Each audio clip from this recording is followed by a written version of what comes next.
DTM TV, la chaîne panafricaine, DTM TV, pour un Congo retrouvé, DTM TV, l'Afrique c'est nous, avec Mobutu de la presse toujours, l'homme de Poum donc ça bouge, DTM TV, l'espoir, l'Afrique. DTM TV, la chaîne panafricaine, DTM TV, pour un Congo retrouvé, DTM TV, l'Afrique c'est nous, avec Mobutu de la presse, des youtubeurs, donc ça bouge.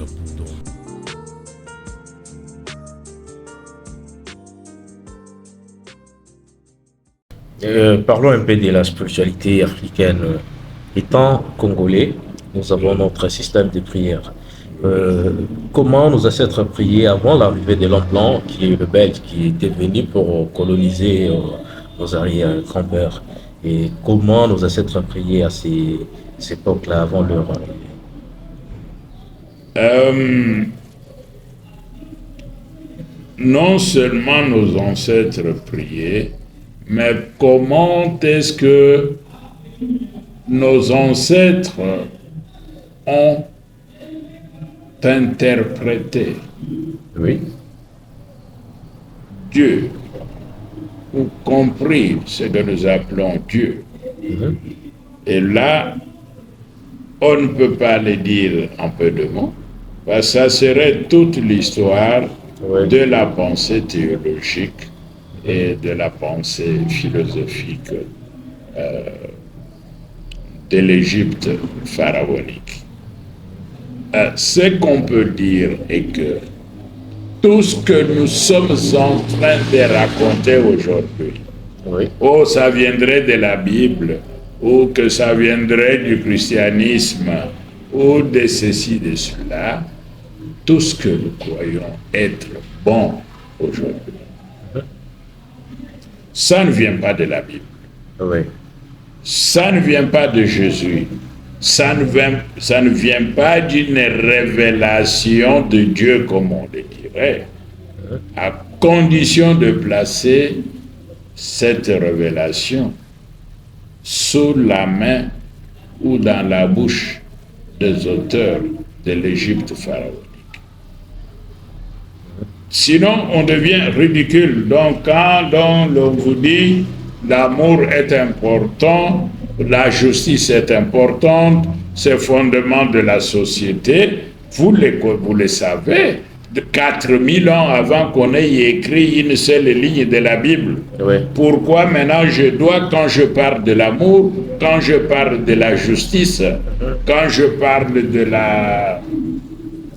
donc de l'organisation sociale, etc., ou quand je loue le Créateur, pourquoi est-ce que je dois, un Africain, doit prendre appui sur la Bible ou sur le Coran? Ça n'a aucun sens.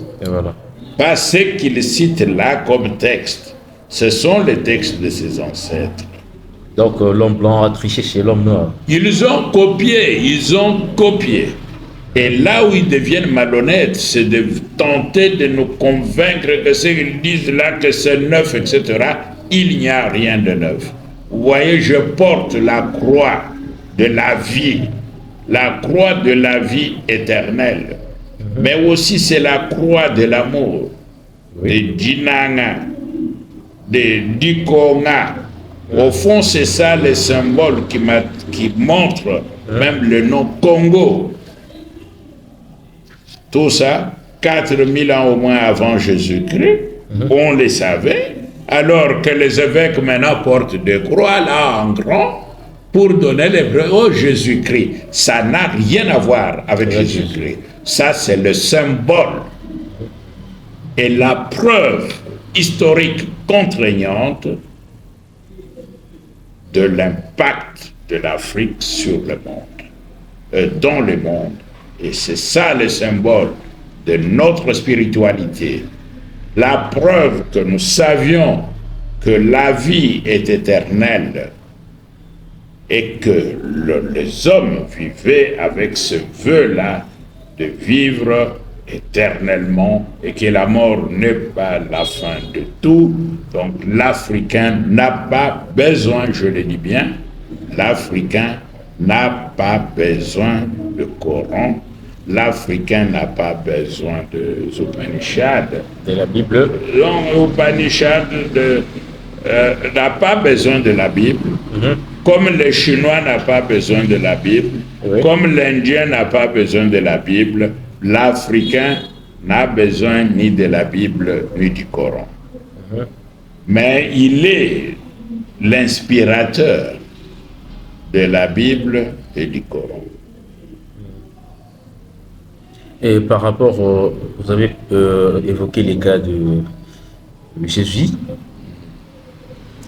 Lorsque le roi belge, le roi est arrivé au Congo belge, il a dit aux pasteurs et prêtres de dérouter au moins les gens, comme nos ancêtres connaissaient déjà. Il a même cité qu'ils appelaient Maweja, ils les louaient, ils connaissaient Miko Makaleo, et leur mission était de dérouter l'homme noir à ne plus encore croire à ses ancêtres, à ne plus encore croire à sa spiritualité.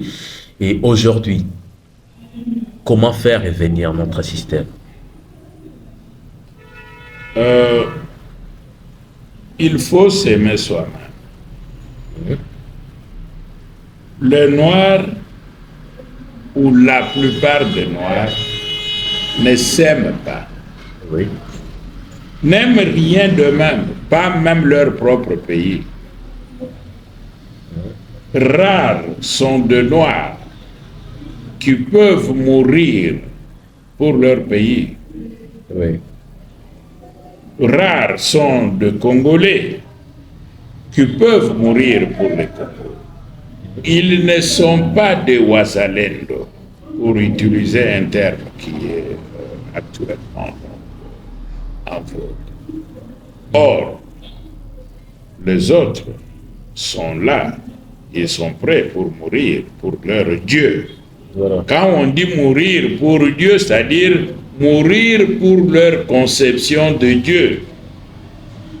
Mourir pour leur bosquet initiatique. Mourir pour leur temple. Que les étrangers, que les musulmans ne viennent pas les saccager. C'est pour cela que les armées se formaient pour garder ces lieux sacrés, pour garder les objets sacrés. Mais où sont ces Wazalendo de la spiritualité africaine? Où sont ces Wazalendo, ces patriotes, ces défenseurs du Dieu africain? Du Dieu de noir, noirs comme eux, parce que Dieu les a créés à son image. Voilà. Dieu les ayant créés à son image, le Dieu de noir est noir comme eux, comme ses enfants. Qui défend ce Dieu-là noir? Qui défend cette déesse-là noire? Qui défend tout cet héritage qui vient de l'Égypte pharaonique? Mais quand on dit l'Égypte pharaonique, ce n'est pas seulement l'Égypte pharaonique, Oui. mais qui vient de la vallée du Nil. Parce que le Soudan, le Congo sont compris, comme je le disais, dans ce que nous appelons même la civilisation de la vallée du Nil. Ouais. Donc, qui protège tout cela? Qui défend tout cela? Rien. La démission totale et systématique. Nos politiciens ne s'en occupent pas. Nos villes, Kinshasa, se remplissent des églises de complaisance. Mais aujourd'hui, les politiciens, ils sont chrétiens. Comment ils vont oui, mais effectivement, c'est là que l'Afrique est vendue. Voilà. Vous voyez qu'ils n'obéissent qu'à ces gens. Ils préfèrent louer au moins le Dieu noir et les dieux blancs. On est en train d'hypothéquer l'avenir de l'Afrique. L'Afrique n'a pas d'avenir. Le Congo n'a pas d'avenir. Je ne ventre pas le Congo contre le ciel d'un Dieu blanc. Je suis en Europe, j'ai fait plus de 42, 43 ans en Europe. Oui. Je n'ai pas mis mes pieds Dans au leur, palais de la reine Elisabeth. Oui. Parce que je voulais moi-même me démontrer que je ne changerai jamais ma mère contre une mère habillée en or Oui. ou qui s'entoure de l'or. Je ne changerai jamais mon père contre un autre papa assis je ne sais sur quel trône. Ils peuvent avoir leur Dieu.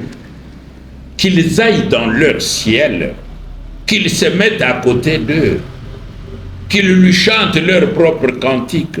Je ne suis pas contre, c'est leur droit. Oui. Les Chinois font aussi pour leur mort Bouddha, ou oui. autre. Les bouddhistes pour Bouddha, les ceci pour les hindous, les font pour les brahmanes et autres. Donc les musulmans pour Allah. Je ne suis pas contre.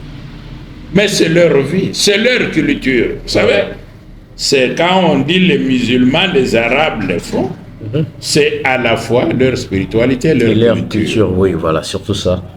Leur coutume. Quand les Européens le font, c'est à la fois leur spiritualité et leur culture. Oui. Voilà. Les bouddhistes, même les musulmans, pas les musulmans, les Chinois, les Indiens, Japonais, les Indiens, etc., c'est leur manière d'être. Nous respectons cette manière d'être. Voilà. Mais là où la tension commence, c'est quand les autres viennent pour corrompre les consciences de nos enfants et de notre peuple, aujourd'hui imbécilisé, vivant dans la misère la plus noire, se déplaçant dans des conditions inhumaines. Regardez Kinshasa ici. Plus de 15 millions de gens qu'on a massés ensemble sans moyen de transport public. Oui. Savez-vous combien pour prendre des villes qui sont presque, qui ont les mêmes dimensions, que nous appelons des mégacités, comme New York et autres. Vous savez combien de bus il y a, combien de métros, combien de tramways, combien de trains pour déplacer des gens d'un lieu à un autre. Et ici, vous venez, vous n'avez ni tram, ni train, vous n'avez rien.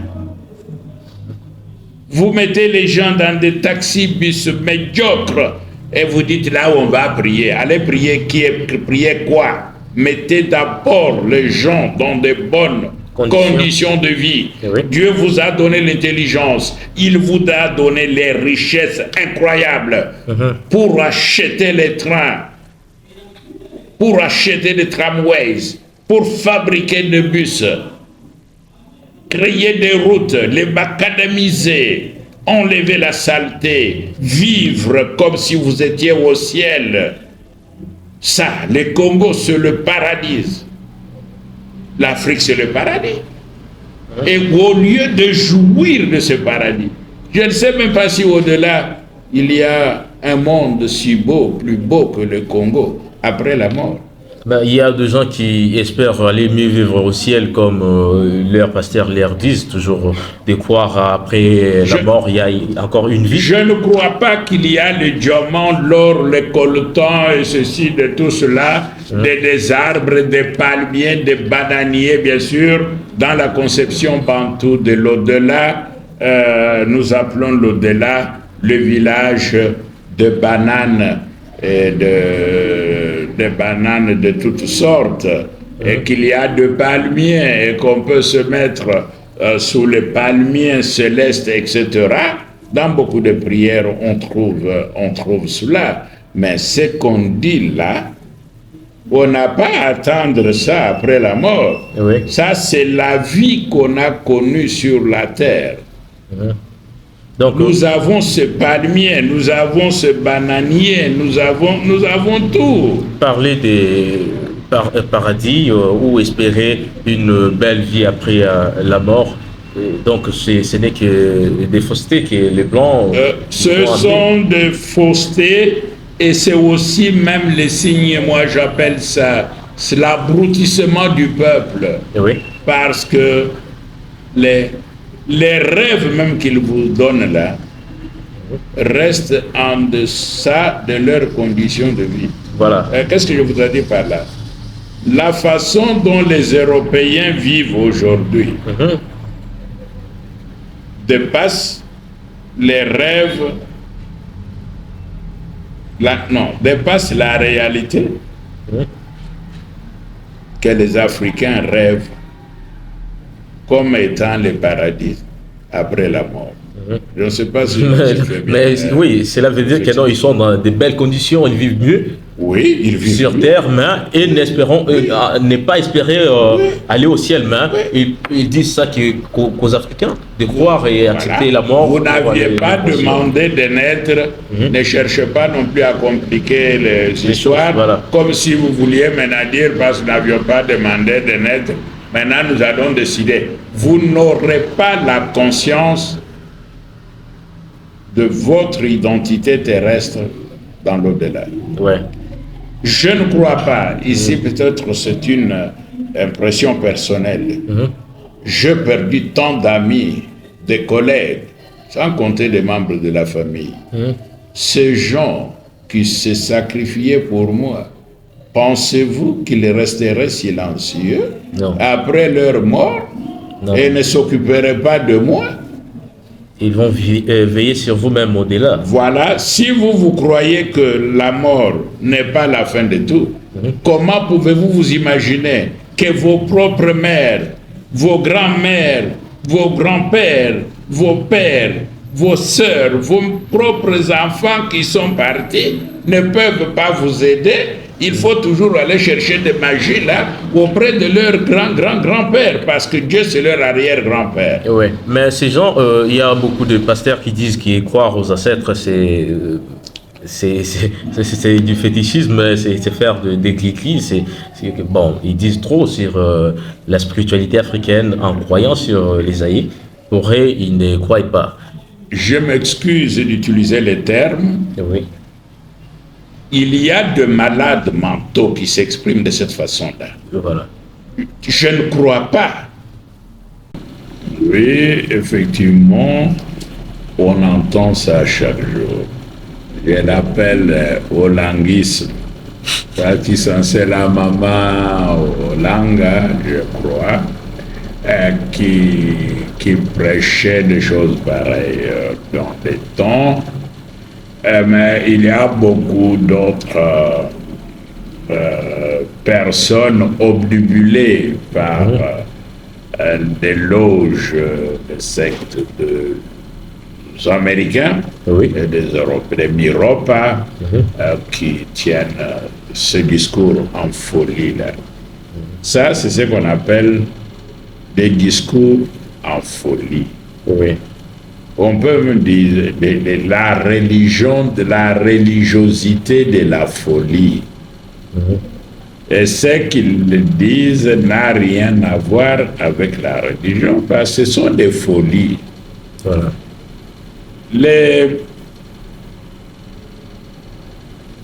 Comment croire, vous dites que vous ne voulez pas croire aux ancêtres, mais les ancêtres ne font pas l'objet de la croyance. Les ancêtres sont l'objet de la connaissance. Sur la connaissance. Vous savez, la croyance, c'est quoi? Si quelqu'un nous disait qu'il y avait une porte ici, ou qu'il y avait un grand mur ici derrière nous, on va dire, c'est possible, maybe. C'est possible qu'il y avait un mur, mais comme celui qui nous l'a dit, c'est un architecte, nous croyons. Voilà. Donc l'architecte a dit qu'il y avait un mur. Il y avait ici dans les temps un mur. C'est ça qu'on appelle croire. Croire ouvre la possibilité. En fait, croire, c'est douter. Croire signifie maybe, c'est possible. Ça peut ne pas avoir été ainsi, etc. Voilà. Mais comme tu l'as dit, je te crois, je fais confiance en ce que tu dis. C'est ça qu'on appelle croire. Mais on ne croit pas à ce qui est. On le constate. Je constate qu'il y a une porte et je vais sortir ou fermer cette porte-là. Je constate que la porte de la maison est ouverte. Je ferme la porte de la maison, etc. Ça, ce sont les... Ces constats-là ne relèvent pas du registre de la foi, mais du registre de la connaissance. Ainsi, ma mère ou votre mère, Ouais. que vous l'ayez vue ou pas, qu'elle soit morte immédiatement après qu'une autre personne vous ait éduqué, mais vous savez que vous avez une mère. Vous savez que vous avez eu un père. Parce que vous êtes le monument vivant Voilà. de votre père et de votre mère. Le monument vivant. La preuve de leur existence, c'est vous-même. Voilà. Vous êtes la preuve. Que vous puissiez vous tromper parce qu'on ne vous avait pas dit que c'est votre mère, là, c'est réellement votre mère. Ça, c'est autre chose. Mais vous ne pouvez pas vous tromper sur le fait que vous êtes le monument vivant, la manifestation vivante de vos parents. Voilà. Et les grands-parents qu'on appelle ancêtres. Donc, nous sommes le monument vivant de nos ancêtres. Surtout. Et cela ne relève pas de l'ordre de la foi, mais de l'ordre de la connaissance. Ils nous ont éduqués, ils nous ont montré le chemin de la vie et de la mort. C'est ça même la vie éternelle pour l'homme noir. Oui, donc, maintenant, comment quelqu'un peut dire vos histoires de vos ancêtres là, c'est-à-dire il parle avec mépris sur nos parents. Et Dieu est notre arrière-grand-père. Dieu est notre proto-ancêtre, c'est-à-dire premier ancêtre. Le parent, oui. Oui. C'est lui le créateur de nos ancêtres, Voilà. l'engendreur de nos ancêtres. C'est l'ancêtre des ancêtres. Dire croire à vos ancêtres, c'est-à-dire vous dites croire à Dieu. Vous leur demandez de ne pas croire à Dieu. Vous voyez un peu comment ça s'est fait. Voilà. Et si vous allez même dans la généalogie, je suis Bilolo, et maintenant pour prendre le raccourci, qu'est-ce que je dis? Bilolo, wa Kaluka, wa Chinema, cha. Mutombo, wa Kole. Voilà.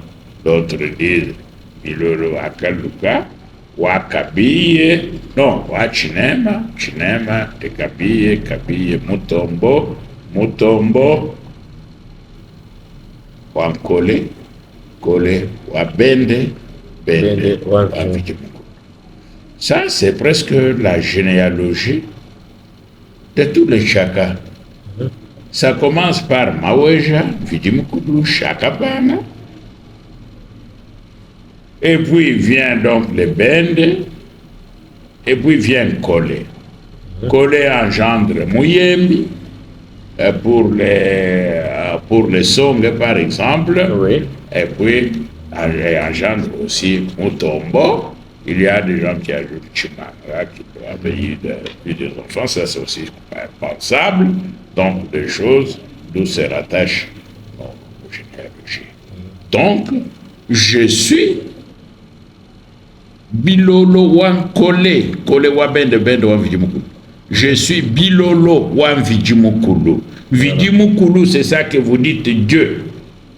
Vidimukulu, c'est Maweja. Vidimukulu, c'est Nzambi. C'est Chakapanga.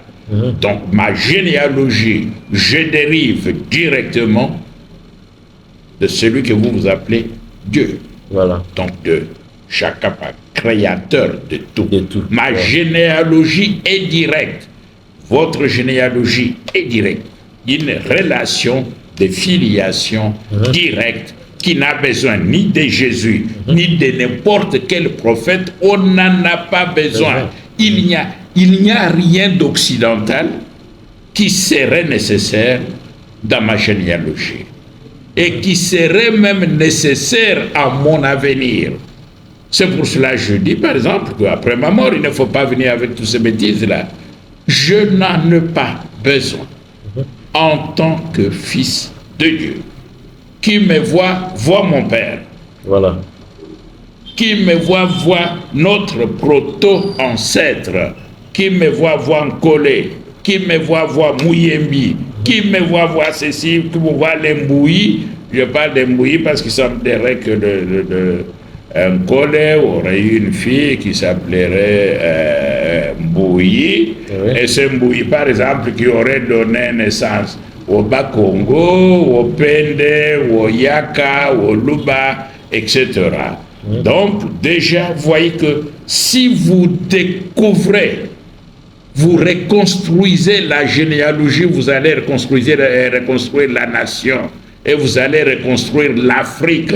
Voilà. On ne passerait pas le temps à écouter des bêtises et des idioties comme on attend aujourd'hui à Lubumbashi, où certains délinquants veulent que les Tchokwe qui sont là-bas puissent tuer les Tchokwe qui sont dans les Kasaï et les Tchokwe qui sont dans les Bandundu, que les Lunda qui sont dans les Katanga viennent tuer les Lunda du Kasaï ou les Lunda de Bandundu, ou bien les Songhé qui sont là-bas viennent tuer les Songhé de Kabila, de Maniema, etc.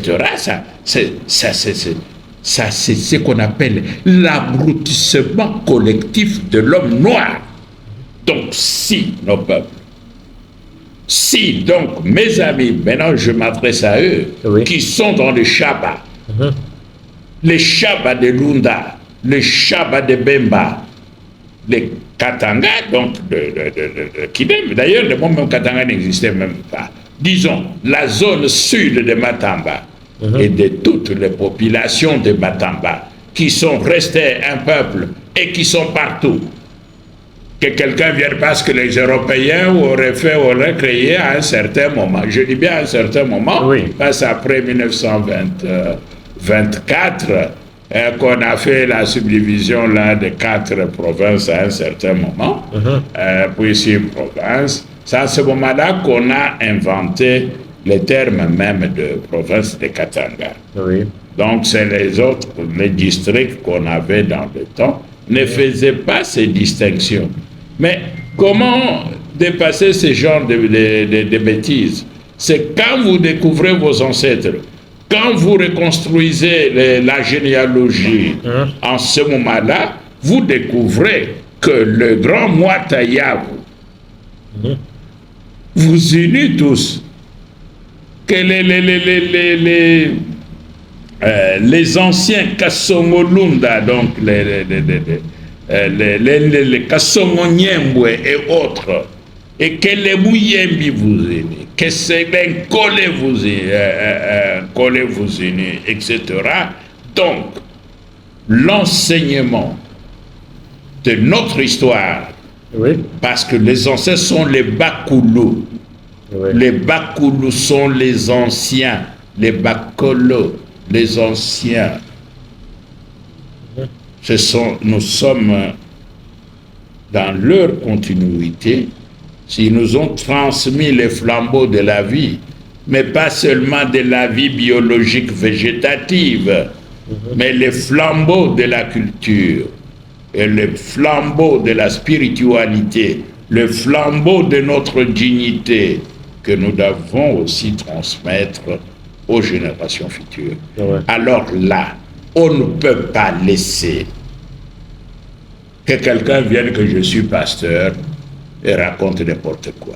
Voilà. Parce que l'enseignement et l'éducation, c'est un devoir d'État. Malheureusement, quand les chefs d'État deviennent même des pasteurs, donc l'Afrique est dans le problème. Quand les officiers, les généraux deviennent des pasteurs, Ouais. je crois que le continent est en danger.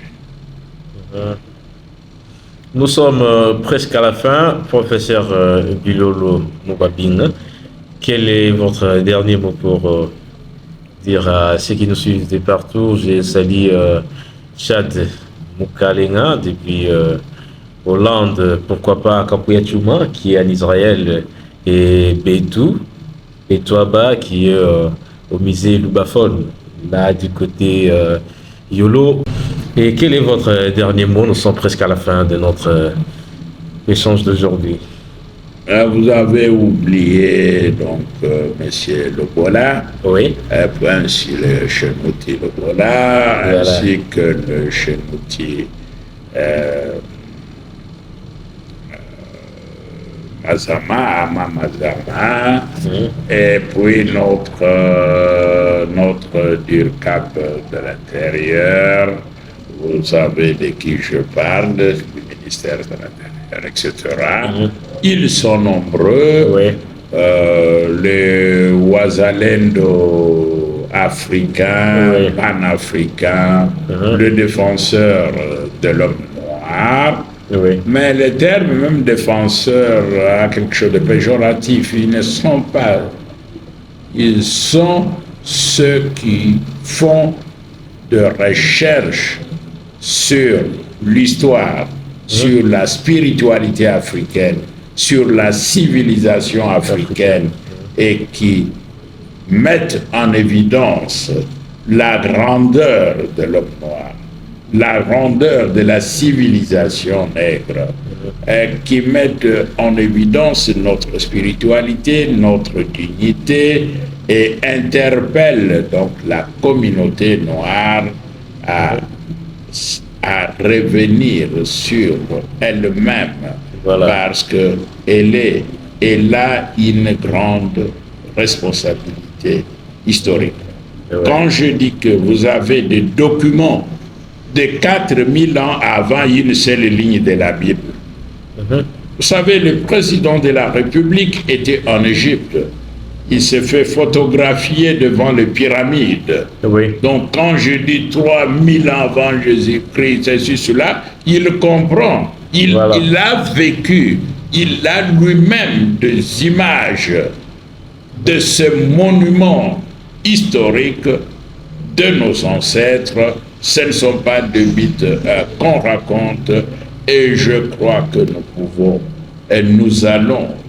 Oui. Et là, je peux utiliser le terme croire. Donc, nous allons vraiment reprendre le volant de l'histoire. En tout cas, grand merci.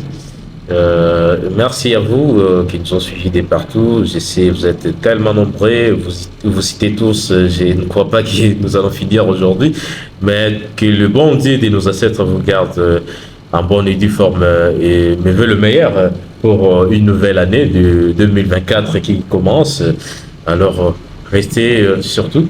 Oui, je voulais aussi ajouter, vous savez que d'ici le 29, Oui. ça sera le 100e anniversaire de la naissance de Cheikh Anta Diop. Oui. On est en train de fêter à Dakar. Ouais. Au Congo, c'est parce que comme on avait des élections et que les institutions, donc l'INADEP qui devrait s'en charger, donc notre centre d'égyptologie, Voilà. il y a encore le comité de gestion qui doit être réorganisé. On n'a pas pu le faire, mais on le fera parce qu'au mois de février, ça sera aussi l'anniversaire de sa mort. Le 29 même aussi, c'est le 2e anniversaire de la mort de Monseigneur Chibangu Chibangu Chichiku, Chichiku, oui. notre héros national, est un des cofondateurs du centre d'égyptologie et de prospective qu'on appelle l'Institut africain d'études prospectives. Nous allons penser, songer à eux, et au moment opportun, nous allons tous nous retrouver à Kinshasa pour commémorer ce mémoire. Ah, là, vous allez les suivre, ça sera parfois en direct sur notre chaîne. Ces jours-là, on va faire quelque chose pour vous. De mieux, en tout cas, restez branchés sur notre chaîne. Que les bons dieux vous protègent de partout où vous êtes. Merci beaucoup. DTM TV, la chaîne panafricaine. DTM TV, pour un Congo retrouvé. DTM TV, l'Afrique c'est nous. Avec Mobutu de la presse toujours. L'homme des poum donc ça bouge. DTM TV, l'espoir, l'Afrique. DTM TV, la chaîne panafricaine. DTM TV, pour un Congo retrouvé. DTM TV, l'Afrique c'est nous. Avec Mobutu de la presse, des tubers, donc ça bouge.